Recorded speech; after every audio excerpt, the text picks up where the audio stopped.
always knew you'd be in for a ride. There'd be ups, downs, twists, and unexpected turns. It would be an exciting journey, even a little scary at times. And although it's difficult to predict what's around every corner, there's something else you understood. Transformation is essential for your business, your people, and your customers, so you can stay agile, resilient, and relevant in an ever-shifting marketplace. At SAP, we understand that true transformation is a journey too. It goes beyond the edges and deep into the core of your business. But it's a journey you don't have to take alone.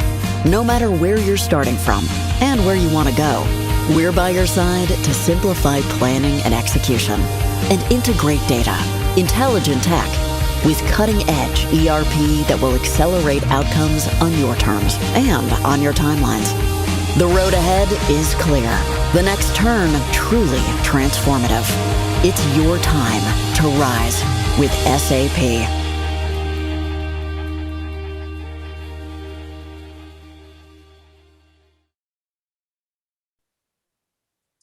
Halo, selamat pagi dan selamat datang kepada para Bapak dan Ibu peserta webinar hari ini. Perkenalkan, nama saya Ernita. Saya hari ini mewakili PT Associates Indonesia dan juga SAP mengucapkan terima kasih kepada Bapak dan Ibu yang sudah bersedia meluangkan sedikit waktunya untuk bisa hadir pada acara webinar kami di pagi hari ini. Sebelum kita mulai, saya akan coba memberikan sedikit informasi mengenai Socios, karena mungkin ada beberapa Bapak dan Ibu peserta hari ini yang belum begitu familiar dengan perusahaan kami. PT Socios Indonesia sendiri adalah perusahaan penyedia layanan solusi bisnis berbasis IT di Indonesia, dan kami adalah salah satu dari anak perusahaan PT Metrodata Electronics Tbk. Saat ini Socios memegang status sebagai Platinum Partner dari SAP yang adalah status tertinggi yang bisa diberikan oleh SAP berdasarkan kapasitas kami sebagai partner mereka. Socios juga merupakan bagian dari United Fars, yaitu aliansi global terbesar untuk SAP partner di seluruh dunia, dan dengan bergabung di aliansi United Fars ini memungkinkan kami untuk bisa bekerja sama dengan berbagai partner SAP di SAP lain di seluruh dunia. Untuk informasi lebih lengkap mengenai portfolio bisnis kami, Anda bisa langsung mengunjungi website kami di www.socios.co.id, di mana Anda juga bisa mendapatkan berbagai informasi di bidang bisnis solusi yang lain yang kami miliki saat ini. Dan berikut adalah agenda webinar kita untuk hari ini. Kami akan berbagi informasi tentang beragam tantangan bisnis yang dihadapi oleh perusahaan yang bergerak di area mining industry saat ini. Dan pastinya kami juga akan memberikan informasi dan juga masukan bagaimana kami bisa membantu mengatasi berbagai tantangan bisnis tersebut dengan solusi bisnis yang kami miliki. Sesi webinar hari ini akan dibawakan pertama oleh Bapak Freddy Haling sebagai Consulting Manager di Socios, dan beliau juga adalah subject matter expert kami untuk solusi bisnis dalam industri mining. Beliau akan membawakan presentasi mengenai Socios Intelligent Enterprise for Mining Industry. Dan selanjutnya presentasi akan dibawakan oleh Bapak Teddy Kurniawan yang adalah konsultan analis di PT Socios Indonesia sendiri, yang akan membawakan mining dan operation dashboard. Lalu terakhir dan yang tidak kalah penting, presentasinya akan dibawakan oleh Bapak Saiful Anwar selaku consulting manager di perusahaan kami, yang akan membagikan presentasi mengenai corporate dashboard. Untuk selanjutnya, sebelum kita mulai sesinya, saya akan memberikan sedikit informasi mengenai Q&A. Jadi apabila ada pertanyaan sehubungan dengan presentasi yang dibawakan oleh presenter kami di hari ini, mohon Bapak dan Ibu bisa langsung menuliskan pertanyaannya di kolom Q&A yang ada di bawah tampilan layar presentasi saat ini. Jadi kami akan mencoba untuk menjawab pertanyaan Bapak dan Ibu ya selama sesi berlangsung. Dan apabila masih ada waktu yang tersisa setelah presentasi selesai dibawakan nanti, kami juga akan mencoba untuk membuka live Q&A session untuk menjawab pertanyaan yang mungkin masih belum sempat terjawab oleh tim kami di Q&A box-nya. Kami juga akan memberikan online feedback form yang QR code-nya sudah bisa dilihat saat ini. Nanti juga link-nya akan kami share di akhir sesi. Kami mohon partisipasi Bapak dan Ibu untuk mengisi online feedback form tersebut yang akan berfungsi sebagai referensi kami mengenai langkah selanjutnya yang bisa kami lakukan untuk membantu perusahaan Anda dalam lebih memahami solusi bisnis yang dibutuhkan terutama dalam industri mining. Kami juga akan memberikan electronic voucher untuk Bapak dan Ibu yang telah mengisi feedback form tersebut. Baik, demikian adalah sedikit welcome address dari saya. Untuk mempersingkat waktu, kita akan langsung mulai presentasinya. Webinar ini akan kita mulai dengan sesi pertama yang akan dibawakan oleh Bapak Freddy Halim. Silakan Pak Freddy untuk dimulai presentasinya, Pak. Oke, terima kasih Ibu Ernita. Selamat pagi Bapak Ibu sekalian, senang sekali berjumpa di pagi ini Bapak Ibu. Semoga Bapak Ibu dalam keadaan sehat selalu ya. Oke, perkenalkan saya Freddy, salah seorang consulting manager di PT Soltius Indonesia.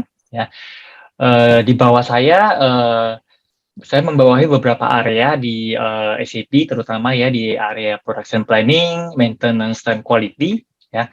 Selain itu, saya juga membawa beberapa area fokus seperti industri automation dan supply chain, Bapak Ibu ya. Oke, untuk mempersingkat waktu, saya akan langsung mulai ke materi hari ini. Saya izin untuk share screen, Bapak Ibu.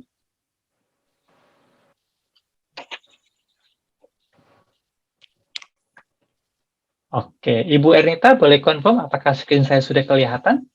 Ya, sudah terlihat, Pak. Silakan langsung dimulai. Ya. Siap, terima kasih. Oke, untuk agenda sesi saya, Bapak Ibu ya, tadi Ibu Ernita sudah membawakan siapa itu PT Soltius Indonesia ya. Saya akan continue dengan mining industry challenge ya. Secara general kita akan paparkan beberapa finding di tahun 2022 ya. Kemudian juga saya akan membawakan mengenai mining intelligent enterprise ya. Kemudian yang tidak kalah pentingnya adalah Intelligence Suite, yaitu merupakan digital core on cloud-nya, kemudian diakhiri dengan sustainability yang merupakan topik yang cukup marak akhir-akhir ini. Oke, saya langsung ke mining industry. Oke, nah, jadi kalau kita lihat sekarang ya, mining industry ini memang sedang melakukan transformasi, Bapak Ibu ya. Jadi, desakan transformasi ini memang berasal dari tren global ya. Tren global juga kita lihat juga ada di industri tren mining itu sendiri ya. Nah, selain itu juga tidak kalah pentingnya memang pandemi COVID-19 juga memberikan pressure untuk transformasi di tahun 2021 dan 2022 ya. Jadi mining industry sekarang itu harus melakukan adopsi dan transformasi teknologi dan digitalisasi Bapak Ibu. Nah, jadi kalau kita lihat bagaimana kita bisa stay kompetitif di industri mining adalah kita harus bisa beroperasi secara agile, safety, dan berfokus kepada customer ya. Nah, tidak kalah pentingnya juga beberapa hal yang terkait dengan digital, yaitu real-time data, kemudian kolaborasi baik dengan pihak internal maupun eksternal, itu juga merupakan hal yang penting sekarang ya. Nah, kalau kita lihat ya, Bapak Ibu. Nah, ini adalah riset dari EY, ya, Ernst & Young di tahun 2021 untuk 2022 ya. Nah, kita lihat globally ya, di industri mining dan energi ya. Jadi, sustainability seperti tanggung jawab terhadap lingkungan dan sosial itu menempati posisi teratas ya. Nah, tapi uniknya ketika kita melihat tren ya, ini tidak hanya terjadi di industri mining, Bapak Ibu ya. Jadi environmental, sosial, decarbonization ini merupakan global megatrend hampir di semua area industri ya. Kemudian kalau kita lihat juga yang tidak kalah penting adalah uncertain demand. Ini juga tren Bapak Ibu ya. Jadi demand yang susah untuk diprediksi, harga yang volatile itu juga menjadi challenge di 2022 onwards ya. Ya uniknya ya kalau kita lihat tren industri sekarang ini ya Bapak Ibu ya. Jadi renewable energy, green energy, electric vehicle. Nah, ini memang memberikan pressure terhadap fluktuasi demand ya, secara tidak langsung di energi sama mining, Bapak Ibu ya. Nah, tentunya seperti yang Ibu Enita jelaskan bahwa Sotus Indonesia sudah hampir 20 tahun ya membantu customer di Indonesia di area digital dan innovation. Kita akan lebih fokus ke area digital dan innovation yang menempati posisi ketujuh ya, risk dan opportunity, dan ini sangat spektakuler Bapak Ibu karena naik 9 poin dari tahun 2021 ya. Seperti itu Bapak Ibu ya. Oke, kalau kita lihat fokus kepada digital sama innovation ya. Jadi inovasi dan digital tujuannya cuma satu ya, productivity ya. Jadi kita lihat memang industri mining ini sudah mulai mengadopsi tren teknologi baru ya. Kalau kita lihat seperti decision intelligence ya, mengutilisasi sama AI, artificial intelligence dan machine learning untuk planning sama simulation itu mulai banyak ya pertanyaan-pertanyaan ke arah sana. Nah, kemudian tidak lupa juga kita lihat tren ke arah industri automation. Nah, ini 62% ya. Nah, ini memang dipicu sebenarnya oleh COVID-19 ya. Jadi automation itu cukup penting ya. Kemudian jangan kita lupakan juga adalah cloud itu juga sudah meraih momentum Bapak Ibu di 2000 ke atas ya. Jadi cloud adopsi itu menempati 31% ya. Sehingga memang digital dan innovation itu semua diarahkan kepada cloud. Seperti itu ya, Bapak Ibu. Nah, riset ini diambil oleh EY ya. Jadi EY itu mensurvei sekitar 200 company, global mining company ya, dan global mining dan metal ya. Nah, survei ini dilakukan di sekitar Juni dan September 2021, Bapak Ibu ya. Jadi ini akan meletakkan landasan buat kita untuk 2022 dan 2023 in the next 1 or 2 years, Bapak Ibu ya. Seperti itu. Oke, kita lihat mining intelligent enterprise ya. Apa yang membuat suatu mining company itu intelligent ya? Ada beberapa komponen ya, Bapak Ibu ya.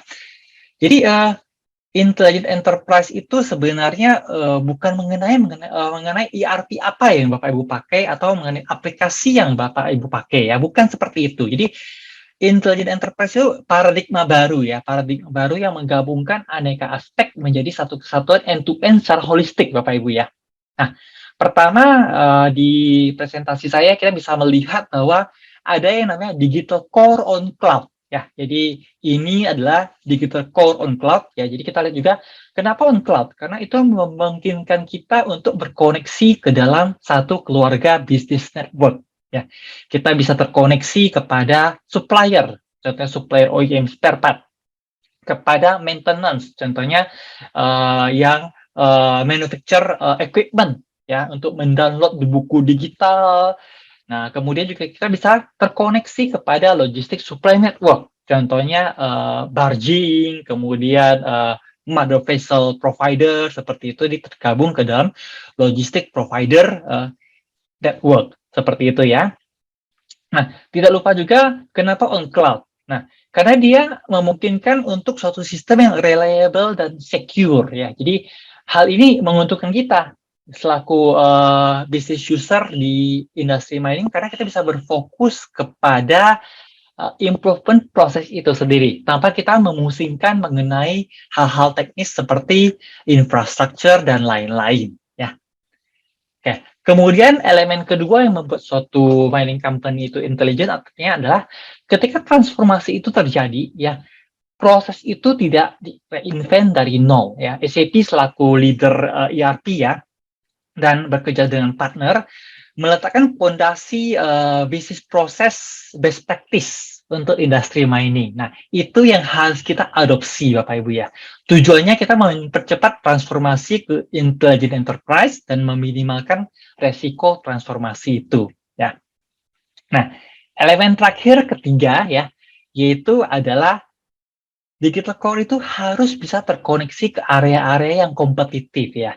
Jadi ini uniknya industri mining adalah ERP alone is not enough. Ya, jadi kita lihat pengalaman kita di industri mining itu, kita melihat ERP itu terkoneksi kepada contohnya jembatan timbang, ya, terkoneksi kepada SCADA, ya, terkoneksi kepada fuel tank, ataupun bahkan even fuel dispenser ya. Jadi contohnya saya pernah di industri mining tertentu yang ketika equipment itu mengisi fuel, dia tinggal nge-tap kartu RFID dan semua tercatat consumption fuelnya ke fleet itu. Dan itu bisa digunakan untuk analisa. Nah, itu contohnya. Nah, tidak kalah pentingnya juga kita melihat kebutuhan terhadap mobile ya. Jadi kita paham bahwa industri mining itu kan bergerak di area-area yang remote. Jadi mobility dan offline capability itu hal yang penting. Itu adalah jalan pertama untuk menuju kepada paperless operation ya. Daripada kita ngisi di paper, nanti kita kasih ke loket ya, baru diisi ulang. Human error bisa terjadi ya. Seperti itu Bapak Ibu ya. Jadi ini adalah 3 komponen yang make the mining company become more intelligent ya. Gitu. Nah, di sini Bapak Ibu ada lihat SAP RISE ya, RISE with SAP. Jadi apa sih uniknya Digital Core on Cloud yaitu SAP RISE ini ya. Nah, kalau kita lihat Bapak Ibu ya, jadi berbicara mengenai SAP RISE ya. Jadi SAP RISE itu memiliki 6 komponen di dalamnya ya. Jadi kalau saya coba go through beberapa komponen yang penting ya. Komponen pertama itu adalah S/4HANA on Cloud. Jadi Bapak Ibu bisa deploy S/4HANA ini as a public cloud atau private cloud ya. Jadi seperti itu Bapak Ibu ya.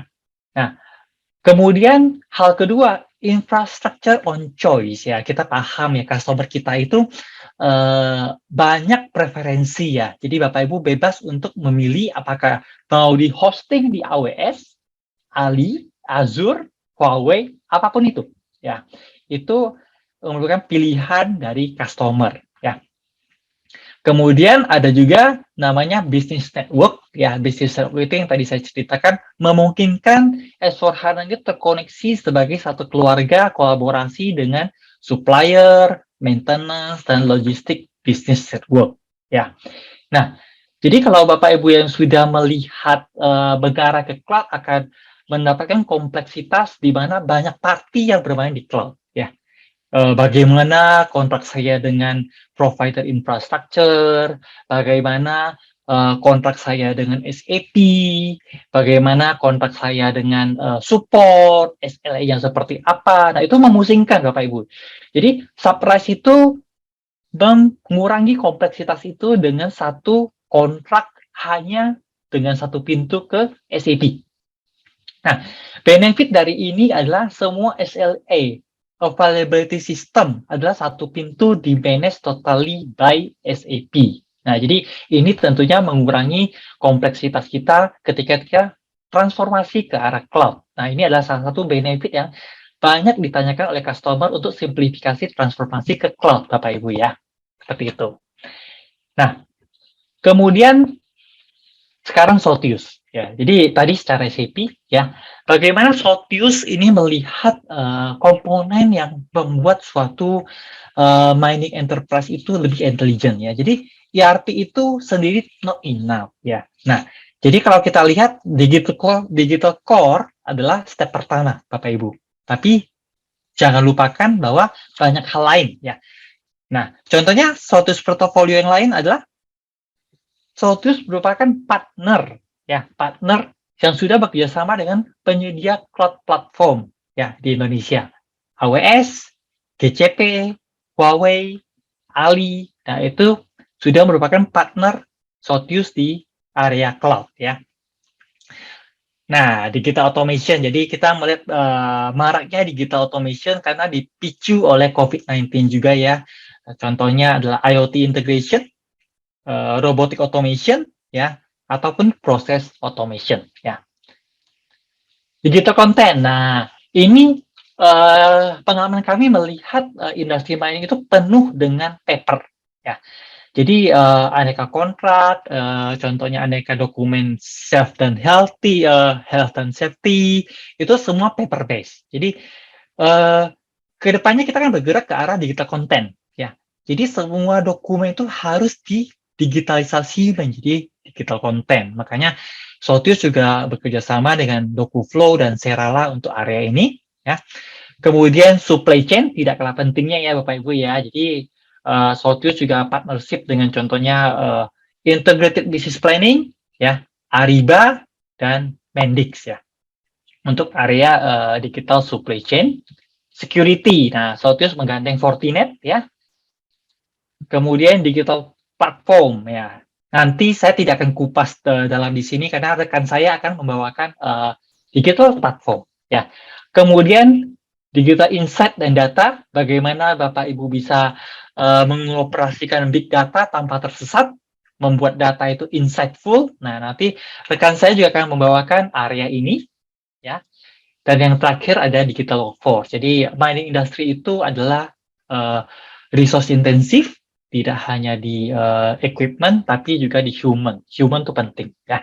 Jadi digital workforce itu adalah salah satu platform untuk membantu di area ini. Jadi inilah Sotius portfolio untuk mining intelligent enterprise, dan semua ini bisa terkoneksi end-to-end secara holistik ya. Seperti itu Bapak Ibu. Nah, saya akan zoom sedikit Bapak Ibu ya ke digital core ini ya. Karena kenapa saya zoom ke sini? Karena inilah first step ya. Tanpa digital core yang kokoh, Bapak Ibu tidak akan mencapai yang namanya intelligent mining enterprise. Makanya saya fokus banget ke digital core ya. Digital core kita adalah SAP S/4HANA ya. Oke. Jadi apa yang membuat S/4HANA ini unik ya? Jadi S/4HANA ini adalah next generation dari SAP ECC ya. Kalau Bapak Ibu sempat menggunakan atau melihat SAP ECC ya, ini adalah next generation business suite ya. Jadi S/4HANA itu memungkinkan kita untuk terkoneksi dengan aneka tren industri terbaru ya, seperti IoT, business network, ya, unstructured data dari social network atau media sosial, oke. Kemudian bisa dioperasikan oleh aneka device seperti HP, laptop, PC, anywhere ya, seperti itu ya. Nah, tidak lupa juga Fiori UX, yaitu UI itu penting Bapak Ibu. Jadi satu sistem itu harus mudah untuk digunakan, harus bisa memberikan panduan ya, harus bisa meningkatkan productivity. Nah, itu adalah elemen penting dengan next generation business suite dari S/4HANA ini. Ya, terlepas daripada itu, S/4HANA itu juga berbasiskan big data. Ya, jadi S/4HANA itu untuk mampu untuk berjalan di in-memory computing untuk handle data yang jumlah yang sangat besar. Ya, nah selain itu juga S/4HANA itu memiliki native integration ke semua produk SAP cloud-nya yang sudah merupakan kompetitif bisnis ya, seperti Ariba, Concur, Fieldglass, Hybris, SuccessFactors, Analytic Cloud, dan IBP ya, seperti itu. Nah, berbicara mengenai internal S/4HANA itu sendiri, modul apa sih yang biasa di mining gunakan? Nah, contohnya ada finance and controlling tentunya ya, untuk internal dan eksternal reporting Bapak Ibu ya. Kemudian material management untuk procurement sama inventory ya. Production planning ya, contohnya untuk planning spare part ya, spare part planning, dan untuk field operation di area mining itu sendiri. Quality ini meliputi aspek dari quality, contohnya incoming dari supplier, mining quality dari ore atau coal itu sendiri, termasuk dengan pencatatan hasil survei ya. Kemudian sales and distribution, mulai dari sales order, delivery, transportation, dan billing. Asset management dan plan maintenance, ya, di mana di sana dilakukan perencanaan dan maintenance ya untuk equipment yang ada di industri mining. Ya. Kemudian tidak lupa project system untuk pekerjaan yang sifatnya project, memiliki work breakdown structure ya, memiliki memiliki WBS ya. Kemudian di sini juga dikontrol secara progres dan budgetnya. Ya, jadi ini adalah modul-modul yang kita temui kerap kali diimplementasi di industri mining ya. Tapi satu hal penting yang mau saya sampaikan, semua ini ada best practice-nya. Jadi kita tidak berangkat dari proses yang zero, tapi sudah ada best practice-nya yang tinggal kita sampaikan dan di-adjust sesuai dengan kebutuhan Bapak Ibu. Ya. Nah, selain modul, ya, saya juga akan zoom lebih detail kepada UI. Tadi saya sampaikan UI itu penting sekarang ya. Nah, jadi di deck saya ini Bapak Ibu bisa lihat bahwa UI itu bisa diakses dari laptop, ya, dari PC, dari tablet, dari mobile device. Jadi inilah sebuah satu kesatuan platform, single platform Bapak Ibu ya. Ini yang dinamakan dengan SubFiori ya. Seperti itu. Nah, jadi apa itu SubFiori ya? SubFiori itu adalah next generation UI. Mungkin Bapak Ibu sempat dengar SubGUI ya. Jadi SubGUI itu bukan GUI strateginya SAP anymore. Jadi semua inovasi sekarang adanya di SAP Fiori ya, seperti itu. Jadi SubFiori ini diakses dengan web ya. Pertama ketika Bapak Ibu login ke Fiori, Bapak Ibu akan mendapatkan login seperti task ini, dan task ini ada yang dynamic yang sudah memberikan KPI index kepada Bapak Ibu. Ya, ketika Bapak Ibu klik, nah Bapak Ibu akan di-present dengan namanya Analytica Page. Ya, jadi Analytica Page ini berfungsi untuk memberitahukan KPI tertentu yang membutuhkan fokus. Contohnya ada isu. Ya, dari sini Bapak Ibu dipandu untuk solving the problem, baru drill down ke aplikasi itu sendiri ya, seperti itu. Jadi ini yang kita namakan big data insight to action ya. Jadi SubFiori memungkinkan hal seperti ini ya. Kita ambil contoh ya Bapak Ibu ya, bagaimana SubFiori insight to action. Ini adalah contoh Analytica Page untuk procurement manager ya. Jadi Bapak Ibu bisa lihat KPI-nya dalam bentuk kartu-kartu ya, seperti ini, dalam bentuk grafik ya. Saya akan ambil beberapa contoh ya. Pertama adalah PR touch rate. Jadi ini KPI di mana PR itu masih perlu dimodifikasi oleh tim procurement sebelum dibuatkan PO. Jadi ini kan kalau touch rate-nya tinggi, berarti ini sebenarnya ada problem. Apakah requestor yang membuat PR-nya salah-salah? Nah, atau memang ada apa? Nah, harusnya PR ke PO touch rate-nya rendah, hanya approval, Bapak Ibu ya. Nah, ini memberikan KPI baru, angle baru buat proses improvement. Kedua, off contract spend. Lazimnya ya, business common sense mengatakan kalau spending-nya besar ke suatu supplier, harusnya kita bikin kontrak. Dengan kontrak kita bisa dapat supply yang lebih reliable dan harga yang lebih kompetitif. Nah, di sini memberitahu kepada kita spending yang besar by supplier tetapi nggak ada kontrak. Nah, contohnya MFR 2 ini supplier ini kita ada expense sebesar 2 billion US tapi nggak ada kontrak. Nah, kita bisa klik dan kita bisa drill down. Nah, kemudian kita bisa engage MFR 2 supplier untuk bikin kontrak ya. Atau non-managed spend. Nah, ini hal yang penting juga. Berarti ini adalah expense yang keluar direct dari finance, AP direct. Nah, kita menghindari penurunan terlalu besar dari AP direct karena itu kurang terkontrol. Jadi kalau ada pembelian yang expense besar, harusnya itu via requisitioning dan procurement sehingga ada approval dan control. Nah, jadi ini adalah bentuk insight to action di area procurement, Bapak Ibu ya. Di area maintenance. Nah, ini juga sama. Ini adalah Analytica Page untuk namanya maintenance supervisor. Ya. Contohnya, overdue orders. Saya nggak perlu cari lagi, langsung di depan saya ada order yang overdue untuk fokus saya. Saya harus follow up ini. Kenapa belum selesai maintenance order ini? Ya. Kemudian order for planning. Ini orders yang masuk ke saya, harus saya cek untuk saya rilis. Ya, Bapak Ibu ya. Ada di segmented by priority. Ya. Jadi ini hari ini ada 35 order nih yang harus dirilis. Priority-nya seperti ini, ya. Ataupun ini adalah notifikasi yang kirimkan dari lapangan yang harus saya analisa. Apakah harus di-convert menjadi MO, maintenance order, atau tidak. Nah, seperti itu Bapak Ibu ya. Jadi di sini maintenance supervisor bisa based on data, tinggal dia mengikuti saja insight to action. Ya. Nah, ini contoh analytical phase terakhir yang cost ya. Cost is very important ya sekarang ya.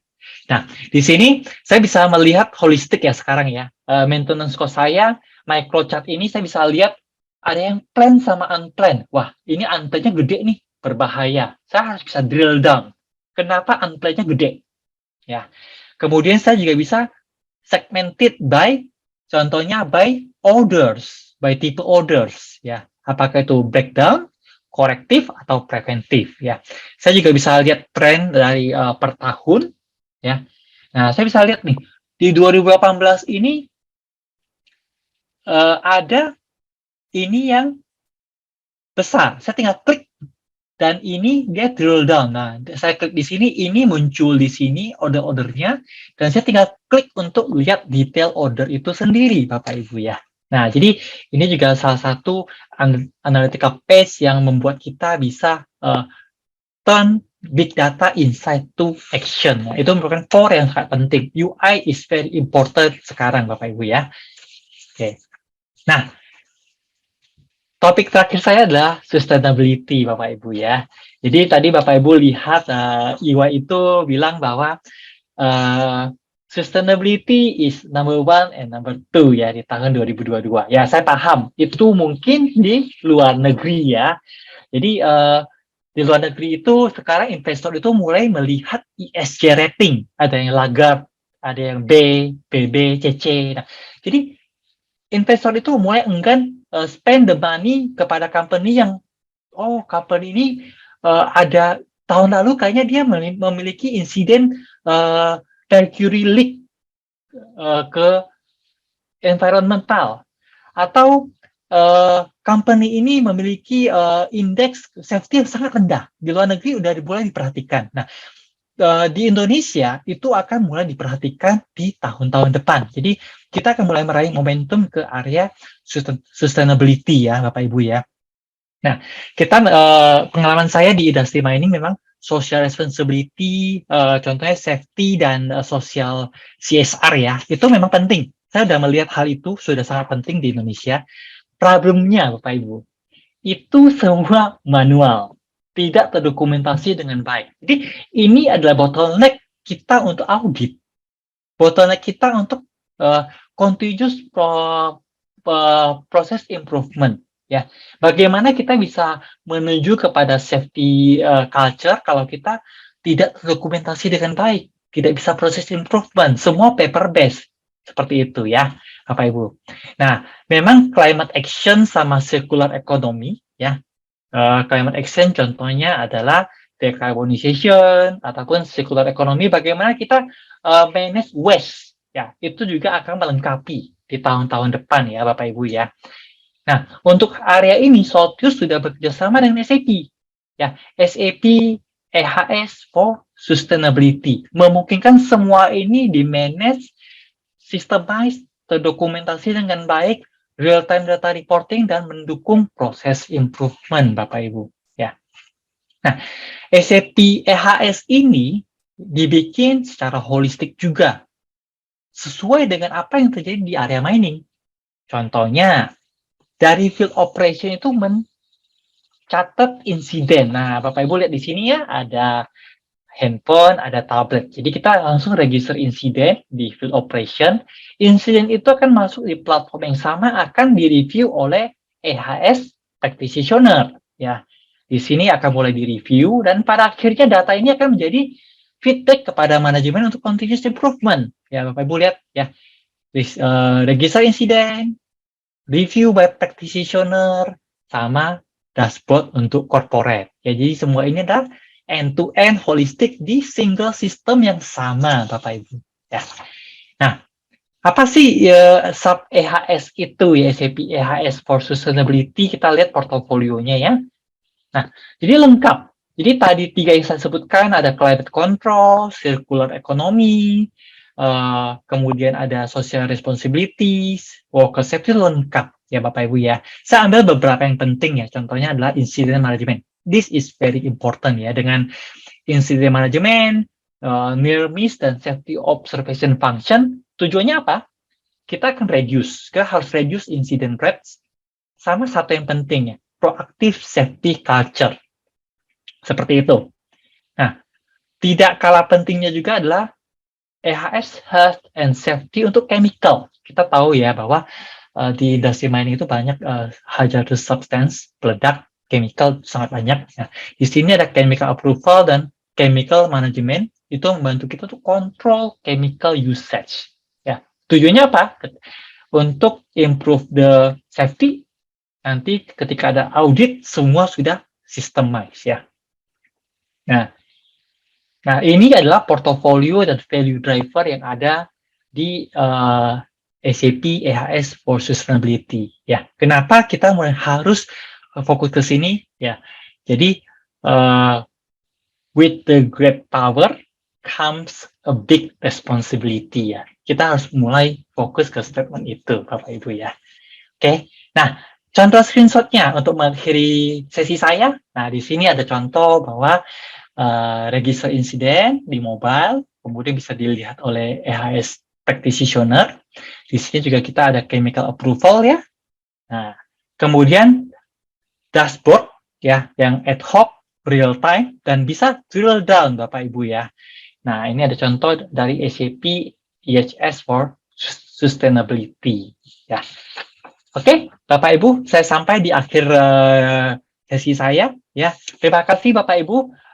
Berikutnya saya akan hand over ke rekan saya untuk sesi yang sangat penting, yaitu adalah mining operation platform. Ya, silakan Pak Teddy.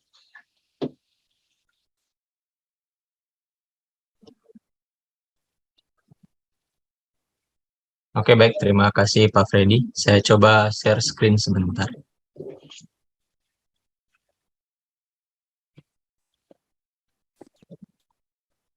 Apakah layar saya sudah kelihatan? Confirm Bu Ernita? Iya, sudah terlihat Pak. Silakan dilanjutkan. Oke.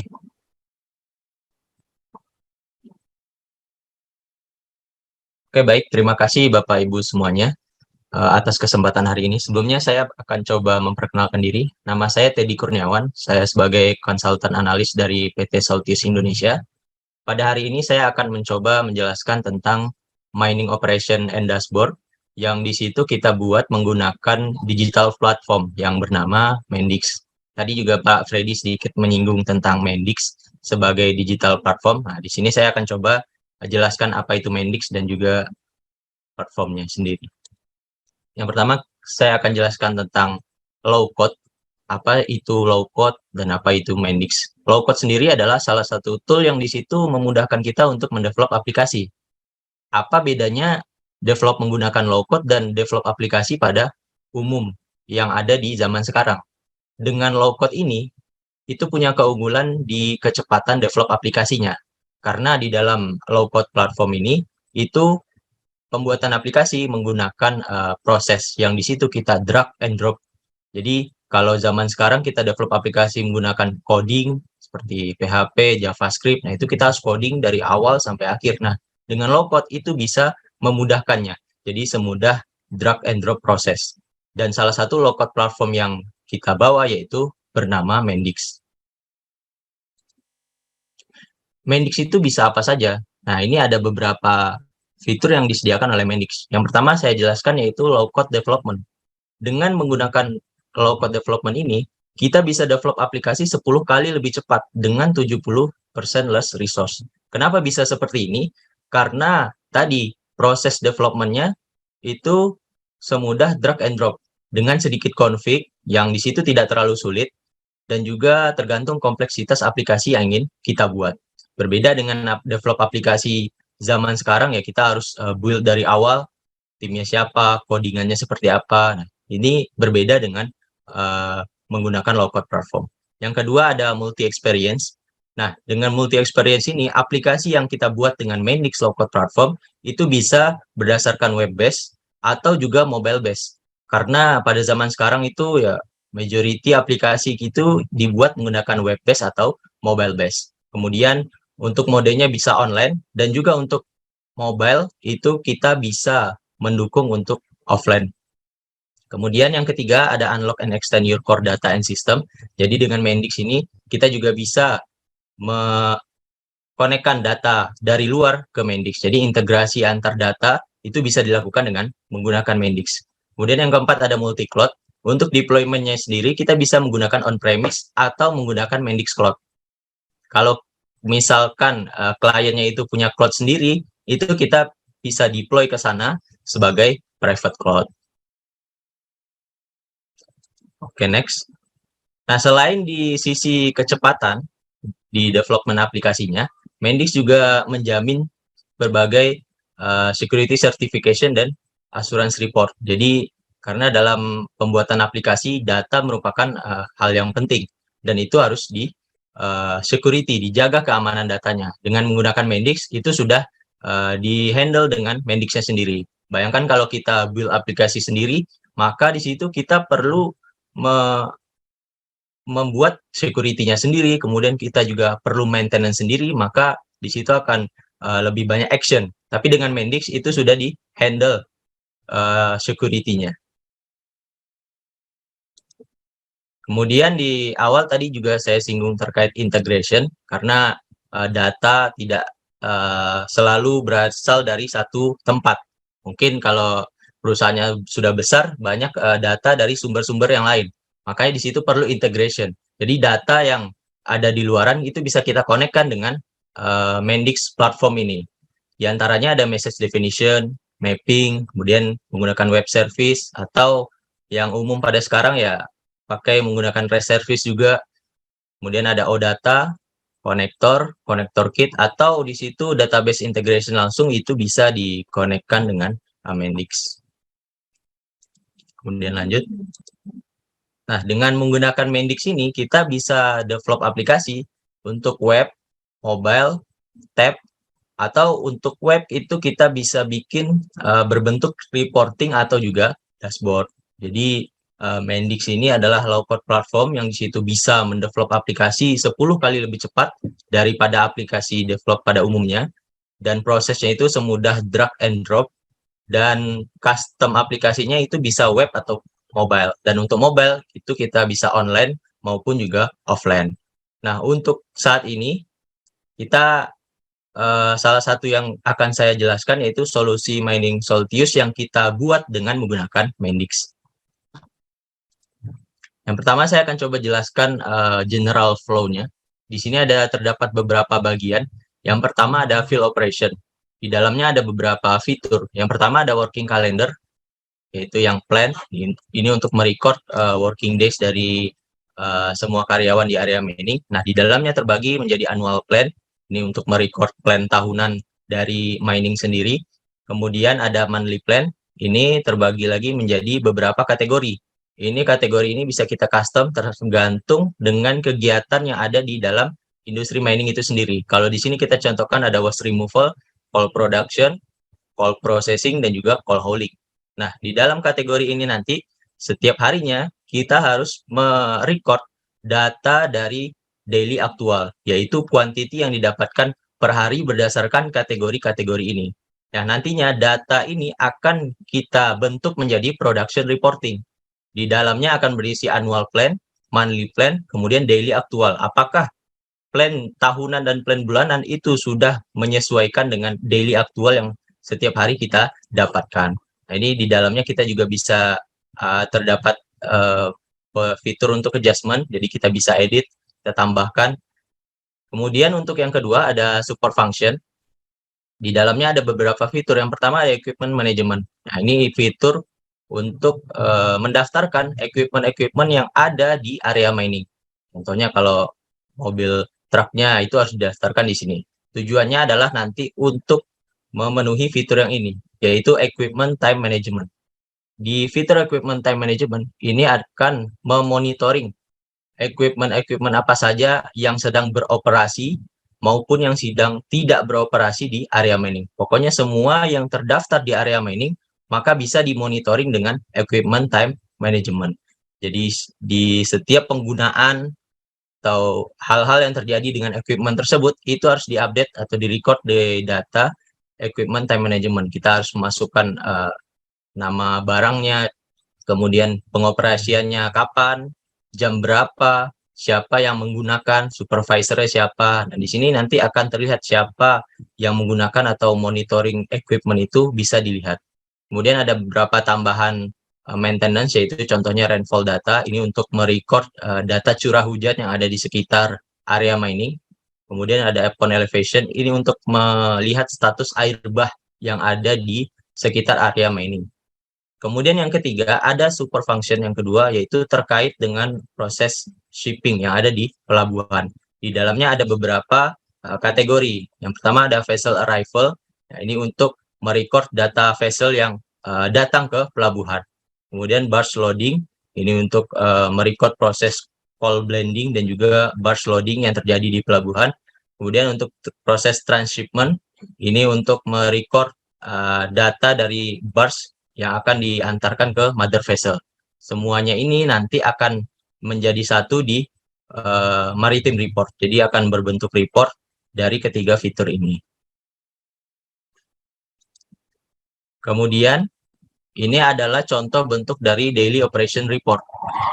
Jadi di sini kita bisa lihat reportnya ada beberapa kategori, ada production, hauling, parsing plan, dan juga stock. Nah, di sini kita bisa compare plan dan juga aktual yang kita dapatkan. Jadi sehingga dari production-nya itu kita bisa lihat hasilnya. Kemudian ini adalah bentuk contoh report monthly equipment time management. Kita bisa monitoring equipment yang sedang digunakan, kapan dia digunakan. Jadi terlihat apakah equipment ini pernah digunakan atau tidak pernah digunakan, itu kelihatan. Selanjutnya ini adalah daily report barge loading. Ini terkait maritime report yang ada di pelabuhan. Ini adalah salah satu contoh bentuknya. Kemudian terakhir adalah report terkait daily transshipment report. Nah, ini berisi data-data yang terkait dengan proses di pelabuhan, terkait proses shipping. Kemudian saya akan masuk ke tampilan dari homepage yang kita buat dengan Mendix. Di sini ada beberapa fitur. Ini kita menggunakan web base ya. Yang pertama ada master data di sini. Kemudian ada working calendar. Yang ketiga ada production plan and actual. 4 ada equipment timesheet. Kemudian yang kelima ada dashboard. Saya akan coba jelaskan satu persatu. Untuk master data sendiri adalah data-data yang di situ digunakan sebagai acuan untuk melakukan proses pada pengolahan sistem. Yang di sini sebagai mining.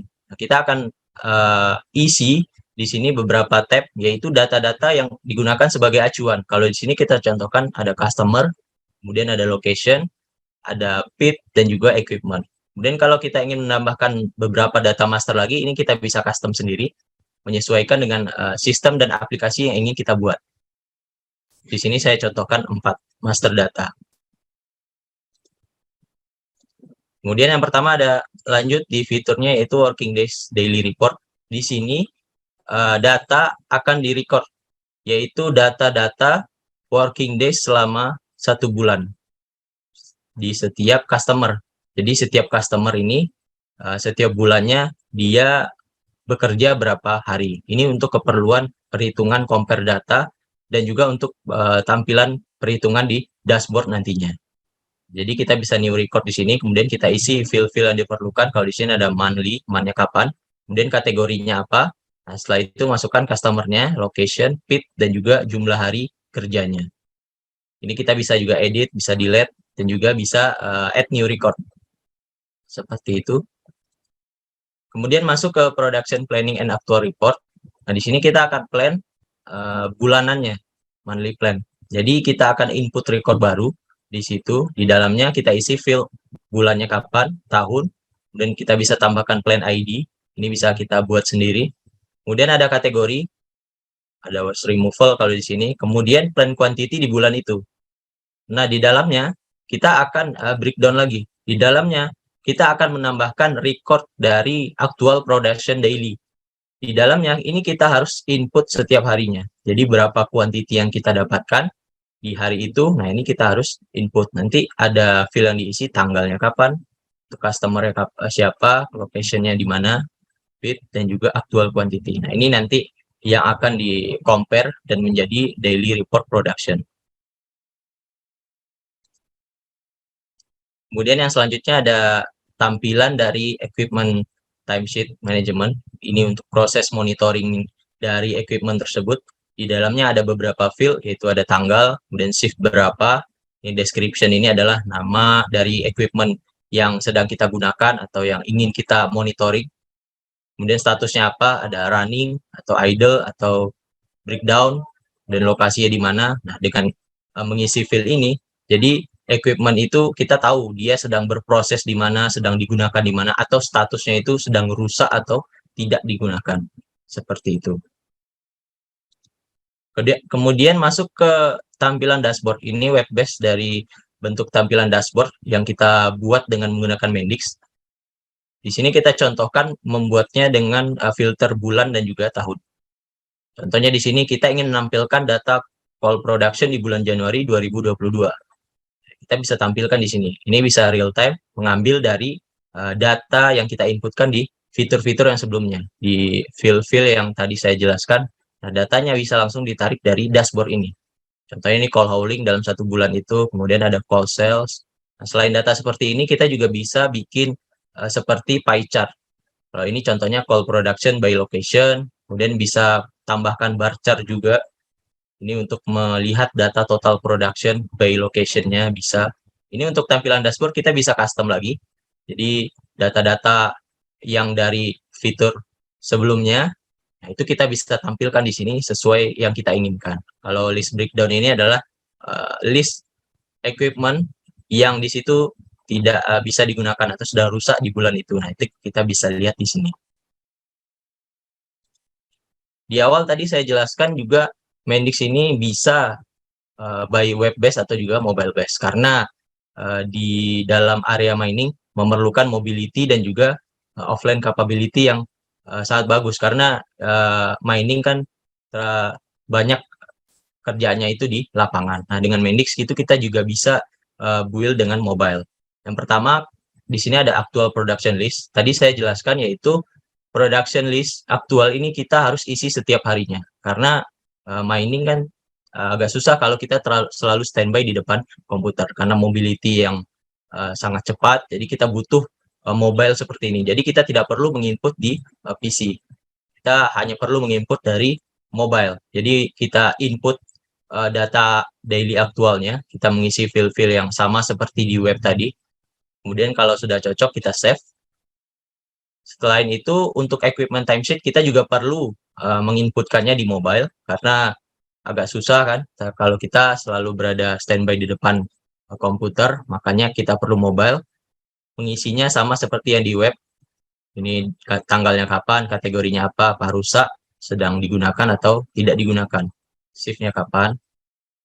Kemudian kalau sudah cocok kita save. Nah, walaupun di situ kita sedang dalam keadaan offline, ini tetap kita bisa save. Nanti setelah dia connect ke internet, datanya akan langsung sinkron dengan database-nya. Jadi tidak perlu khawatir tentang koneksi internet. Jadi Mendix juga bisa menghandle untuk offline capability. Selain itu, kalau ingin melihat tampilan dashboard lewat mobile, itu juga kita bisa provide. Salah satu contohnya adalah seperti ini. Filternya sama, kita bisa bikin per bulan Januari 2022. Ini juga bisa kita custom sesuai yang diinginkan. Kalau ini saya contohkan sama dengan yang tampilan dashboard di web.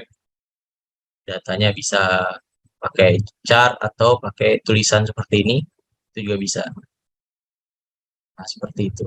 Mungkin tampilan dari dashboardnya seperti ini untuk yang di mobile.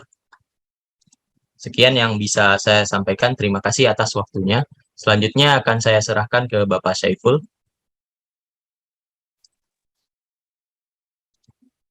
Terima kasih Pak Teddy.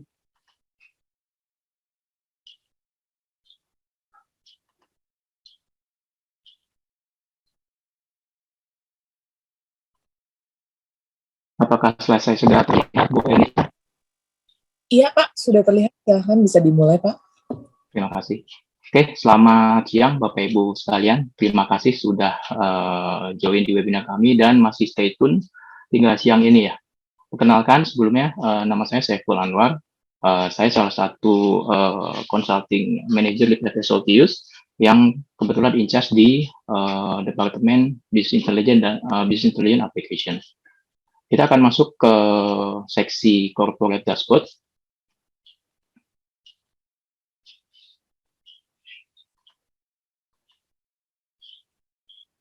Oke, mungkin sebelum saya mulai, saya akan rekap sedikit ya, karena tadi sudah dibahas di pembicara sebelumnya, ada Intelligence Suite dengan S/4HANA-nya dan Mendix dengan Low Code for Enterprise-nya. Jadi di S/4HANA maupun di Mendix sama-sama menawarkan tampilan visualisasi atau dashboard.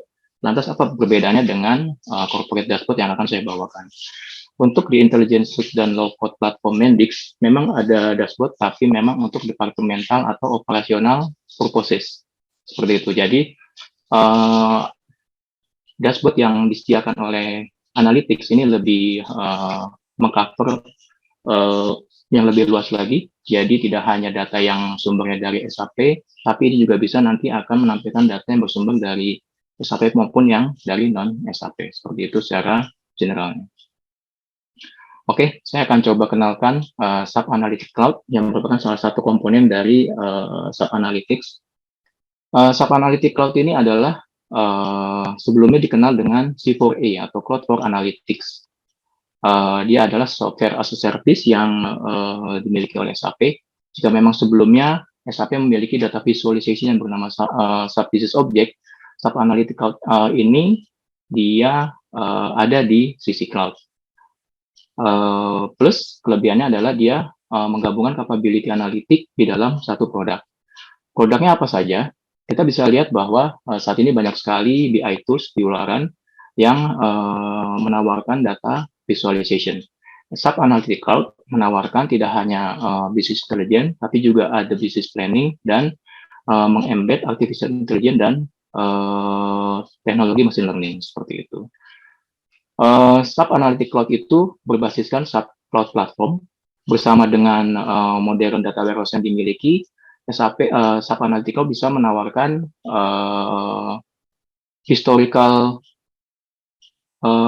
menganalisa data historical yang jika memang kita lakukan di sisi core ERP akan terlalu beresiko. Seperti itu. Oke, saya lanjut lagi. Layanan-layanan apa saja yang ditawarkan oleh SAP Analytics Cloud? Seperti yang tadi saya sudah sebutkan di depan bahwa capability yang dimiliki adalah ada business intelligence, planning, predictive, dan application designer. Apa bedanya? BI sudah jelas bagaimana cara kita memvisualize data sehingga ujungnya adalah membantu end user maupun top level management untuk melakukan decision making. Kemudian kita juga ada fitur planning di mana kita bisa melakukan planning yang diperlukan di company kita. Bagaimana dengan predictive? Nah, predictive ini adalah fungsi-fungsi yang sebenarnya ada di dalam built-in di dalam HANA yang akan diturunkan sifat-sifat ini di dalam SAP Analytics Cloud. Jadi fitur-fitur seperti smart assist, kemudian juga dia ada beberapa predictive model. Kita tidak harus membuat predictive dari nol from scratch, tapi kita lebih menggunakan beberapa algoritma maupun teknik algoritma yang sudah disiapkan oleh SAP. Jadi di sini kita bagaimana menyediakan fitur yang membantu untuk mulai machine learning, tapi tidak harus dari nol seperti itu. Kemudian ada lagi application design. Ini adalah fitur terbaru yang disisipkan di SAP Analytics Cloud, di mana di dalamnya itu memungkinkan kita untuk melakukan scripting.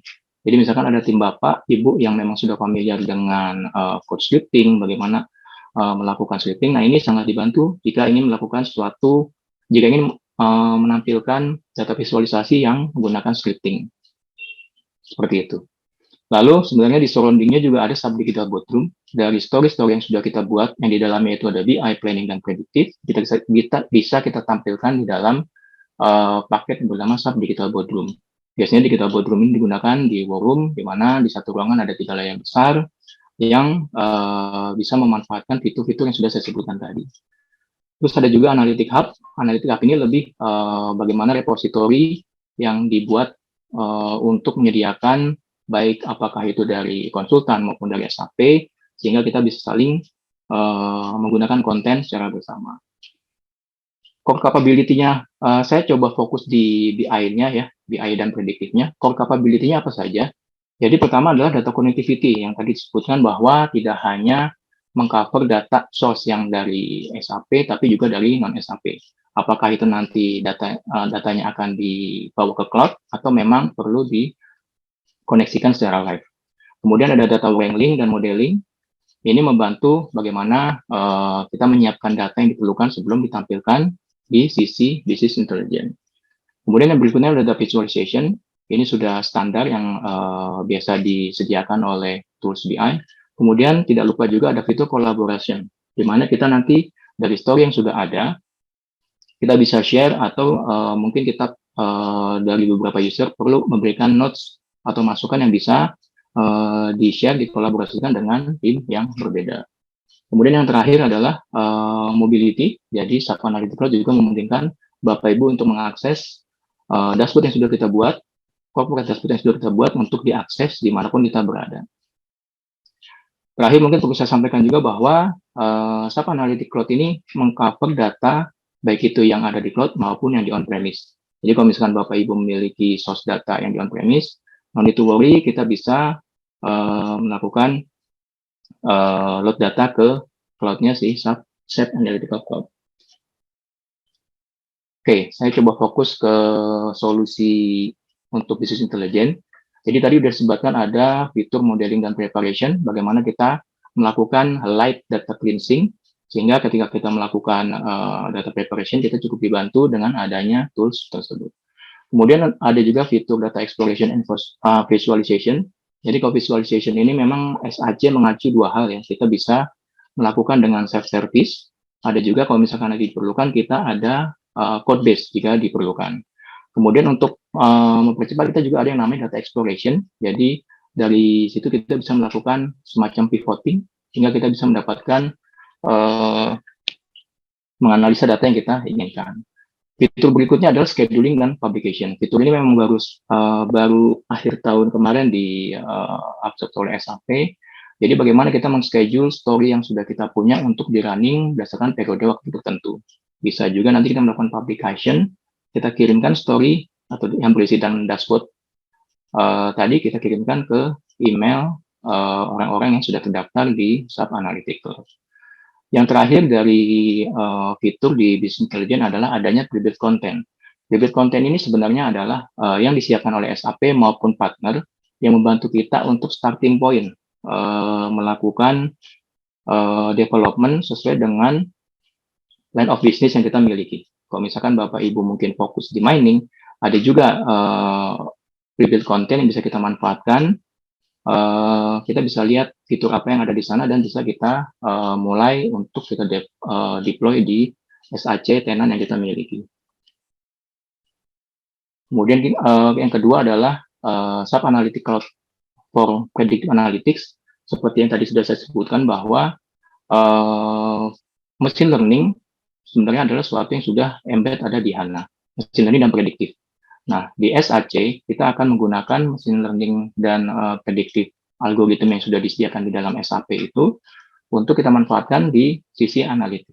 Memang kita, seperti yang tadi saya jelaskan, kita tidak akan melakukan coding from scratch ya. Kita tidak akan melakukan Python dari nol, tapi lebih bagaimana fitur-fitur disediakan supaya kita bisa meng-uncover the influencer outlier grouping dari data yang kita miliki.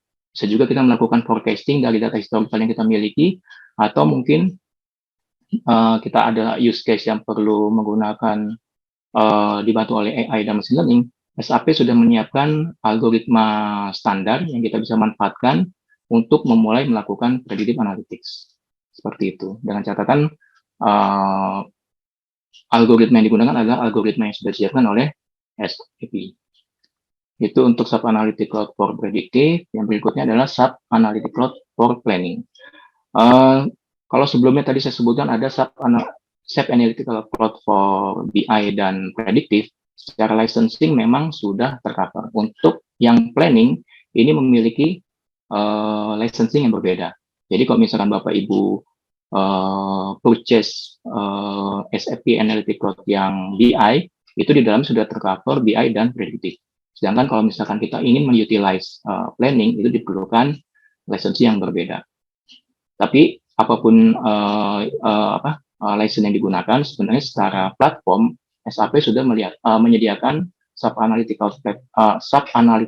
Analytics Cloud ini sudah bisa mengcover BI, predictive, dan planning. Jadi once Bapak Ibu sudah beli yang BI dan predictive, suatu saat nanti ingin memanfaatkan planning, itu hanya perlu mengupgrade secara lisensinya saja. Secara platform sudah disediakan oleh SAP. Kemudian fiturnya apa saja yang ada di SAP Analytical Cloud for Planning? Yang pertama adalah friendly user interface. Gitu. Jadi bagaimana nanti user untuk melakukan planning itu dibantu dengan UI yang familiar ya, dengan Excel look-like yang bisa kita manfaatkan dan dia ada di sisi web. Kemudian juga ada fitur what if simulation, bagaimana kita melakukan what if simulasi di dalam SAP Analytical Cloud ini. Yang berikutnya adalah private versioning. Jadi kalau misalkan kita sudah memiliki versi awal, kita bisa melakukan simulasi di private version. Jadi kita tidak khawatir akan menimpa versi aslinya. Ini fitur sudah disediakan oleh SAC. Kemudian juga ada predictive forecasting, seperti yang tadi saya sebutkan sebelumnya. Kemudian ada fitur collaboration, bagaimana nanti kita ada workflow juga, jadi bisa menentukan siapa yang selanjutnya perlu melakukan input planning dan lain-lain. Berikutnya sama dengan di fitur business intelligence, sini juga sudah ada fitur commentary, bagaimana nanti dari satu departemen misalnya perlu memberikan komen atau suggestion kepada tim lainnya. Berikutnya adalah fitur-fitur allocation and distribution yang disiapkan secara otomatis yang bisa dimanfaatkan di SAC for Planning ini. Oke. Berikutnya mungkin saya akan fokuskan mining solution with SAP Analytics Cloud. Jadi yang tadi sempat saya sebutkan bahwa ada private content untuk macam-macam line of business. Nah, SAP juga menyediakan private content yang fokusnya ke mining industry. Nah, perlu kita note juga bahwa private content ini adalah apa yang disediakan oleh SAP maupun third party vendor, ini tidak disupport. Lebih lebih seperti model yang kita bisa gunakan atau kita tiru atau kita perluas lagi fungsinya. Jadi contoh yang sudah disiapkan oleh SAP ini, mining industry content-nya itu end to end, jadi tidak hanya berfokuskan di mining saja, tapi dari departemen yang berbeda, misalkan finansial, bagaimana dia menampilkan P&L investors dan account position. Kemudian juga ada mining direct production cost, EHS, human resource, dan vendor management. Mungkin kita akan coba lihat satu persatu dari private content yang disiapkan oleh si SAC. Oke, yang pertama adalah overview. Jadi seperti yang tadi saya sempat jelaskan di awal bahwa corporate dashboard itu lebih bagaimana kita mendisplay information yang source-nya itu tidak hanya dari SAP, tidak hanya SAP data source saja, tapi bisa jadi source di luar SAP atau non SAP. Contohnya di sini kita bisa tampilkan di overview, kita bisa melihat ada financial overview, bagaimana trend ratio yang kita miliki di company kita. Kemudian juga ada workforce distribution, bagaimana kita bisa mengambil data dari success factor misalnya. Kita tampilkan di overview dashboard ini. Kemudian yang terutama adalah bagaimana dengan mining production-nya. Mungkin kita mau tampilkan overview produksi di lapangan seperti apa. Kemudian juga mungkin dari HSE jika kita ingin melihat risk level index maupun risk per location. Jadi balik lagi ini adalah satu template yang tidak harus seperti ini. Kalau misalkan Bapak Ibu memiliki KPI lain yang perlu ditampilkan di overview dashboard, itu sangat memungkinkan jika kita memulai dari template yang sudah disiapkan oleh SAP, maupun jika diperlukan kita akan perlu build dari awal jika memang konten Bapak Ibu perlu konten yang lebih spesifik. Itu adalah tadi overview dashboard-nya. Yang kedua adalah mining production overview. Jadi bagaimana kita membenchmark cost, baik itu yang dari production cost, kemudian nanti ada material cost, ada labor cost dan lain-lain. Kita bisa juga melakukan navigasi page, begitu juga dengan filter-filter yang disediakan yang memudahkan kita untuk melakukan navigasi di dashboard atau report yang kita buat. Oke, yang berikutnya mungkin saya tampilkan bagaimana EHS dashboard. Di sini kita menampilkan menganalisa, memonitor insiden yang terjadi. Kita bisa tampilkan injury-nya ada berapa, kemudian kita bisa lihat risk level indicator seperti apa. Kita bisa tambahkan juga kalau misalkan kita perlu highlight jika sudah mencapai angka tertentu, kita mesti alert, kita bisa set. Kita bisa juga tampilkan data-data lainnya, statistik health safety dan untuk environment-nya. Jika diperlukan memang site dari mining kita tersebar di berbagai area, kita punya juga fitur yang bisa menggandeng Esri mapping. Jadi kita tidak perlu lagi bayar third party komponen, tapi ini adalah fitur yang sudah disediakan, yang sudah kolaborasikan dari SAP dan Esri itu sendiri. Yang terakhir mungkin analisa dari ini dari HR overview, bagaimana kita lihat distribusi karyawan, workforce-nya seperti apa, headcount movement, subsection-nya seperti apa, dan lain-lain. Jadi yang berkaitan dengan data yang kita perlukan dari sisi HR, kita bisa tampilkan di dashboard ini. Again, kalau misalkan memang ada KPI yang tidak sesuai dengan yang kita miliki, misalkan average salary terlalu tidak layak untuk ditampilkan, kita bisa gantikan dengan KPI yang lain. Selama data source-nya memang sudah tersedia dan memang bisa kita gunakan. Terakhir adalah vendor management. Jadi di sini ditampilkan statistik dari vendor-vendornya, bagaimana kita bisa melakukan overview, bagaimana kita bisa melakukan perbandingan jika misalkan ada lebih dari satu vendor yang kita miliki. Mungkin itu saja dari deck corporate dashboard. Mungkin saya akan kembalikan ke Bu Ernita. Silakan Bu Ernita. Iya, baik. Terima kasih kepada bapak-bapak sekalian. Terima kasih kepada Bapak Freddy Halim, Pak Teddy Kurniawan, dan juga Bapak Saiful Anwar yang sudah membawakan presentasinya. Dan kami di sini semua berharap bahwa informasi solusi bisnis yang kami bawakan siang hari ini bisa bermanfaat untuk perusahaan Bapak dan Ibu sekalian. Selanjutnya kita akan masuk ke sesi Q&A dan ada berbagai macam pertanyaan yang sudah dibantu jawab oleh tim kami sepanjang sesi berlangsung, tapi ada beberapa juga pertanyaan yang belum sempat dijawab, terutama untuk sesinya Pak Saiful ya, karena baru selesai sekali. Pertanyaannya untuk Pak Saiful itu dari Bapak Yongki Lukianto, itu untuk SAC ini apakah mirip dengan Microsoft Power BI, Pak, dalam bahasa awamnya? Oke, tadi sudah saya jawab, tapi akan saya jawab lagi di sini bahwa betul SAC itu memang seperti Power BI, Tableau, dan produk sejenis lainnya gitu ya.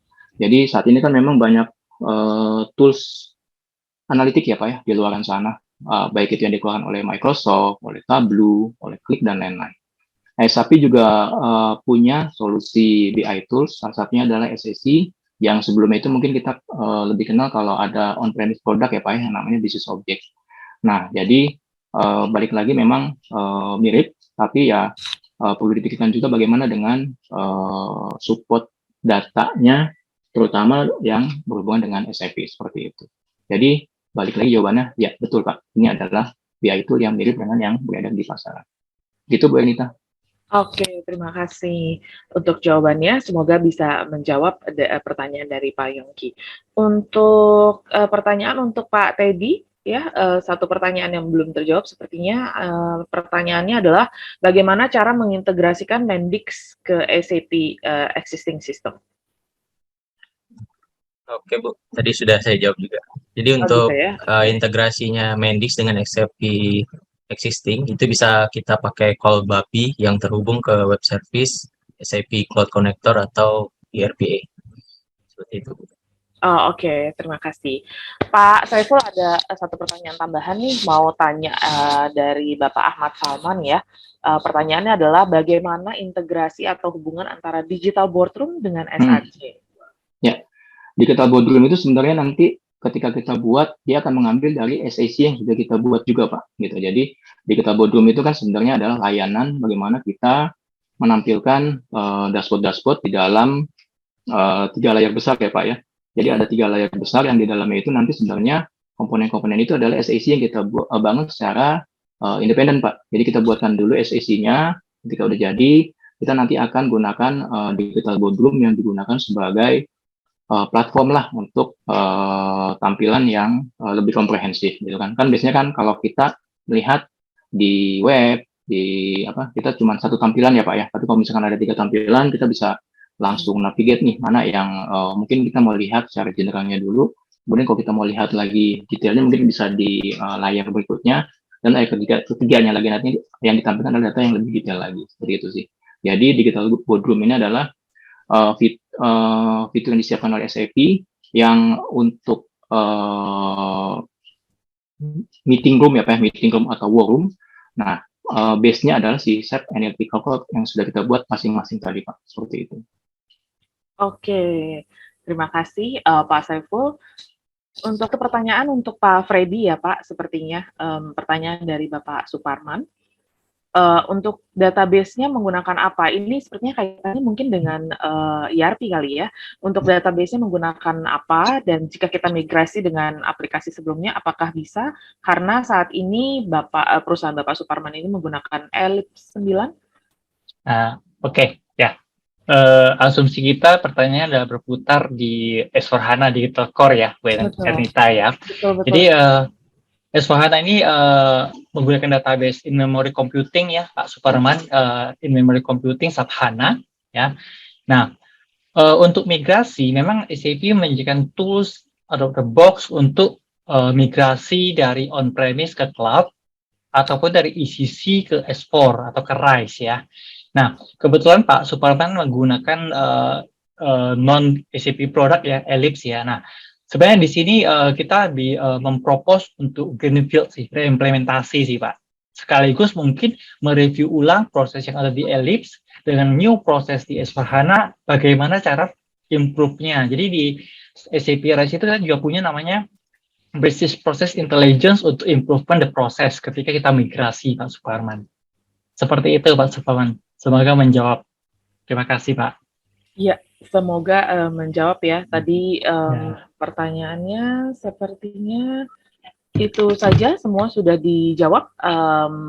Banyak sekali pertanyaan-pertanyaan menarik yang masuk hari ini. Sepertinya sesinya cukup menarik ya untuk Bapak dan Ibu peserta hari ini. Namun karena keterbatasan waktu, saya akan tutup sesi Q&A ini sampai di sini saja. Dan terima kasih kepada Bapak dan Ibu yang sudah memberikan pertanyaan.